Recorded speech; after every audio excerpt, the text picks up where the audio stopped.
திரையுலகின் புதிய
எம்ஜிஆருடன் 26 படங்களிலும் சிவாஜி கணேசனுடன் 22 படங்களிலும் ஜோடியாக நடித்தார்.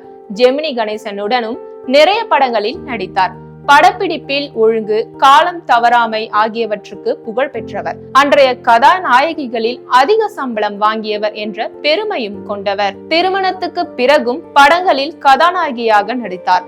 திருமணம் செய்து கொண்டால் வாய்ப்புகள் குறைந்துவிடும் என்ற மாயையை முதலில் உடைத்தெறிந்தது என இக்கால கதாநாயகிகளுக்கு சரோஜா தேவி முன்னோடி என்றால் அது மிகையாகாது. சிவாஜி விஜய் இணைந்து நடித்த ஒன்ஸ் மோர் படத்துக்கு பிறகு நீண்ட இடைவேளைக்கு பிறகு சூர்யாவின் ஆதவன் படத்தில் நடித்தார் சரோஜா தேவி. அந்த படம் முழுவதுமே வடிவேலுவின் கலாய்ப்புகளுக்கு இணையான எனர்ஜியுடன் ரசிகர்களை கலகலப்பூட்டினார் சரோஜா தேவி. சரோஜா தேவியின் நினைவை போற்றுவோம்.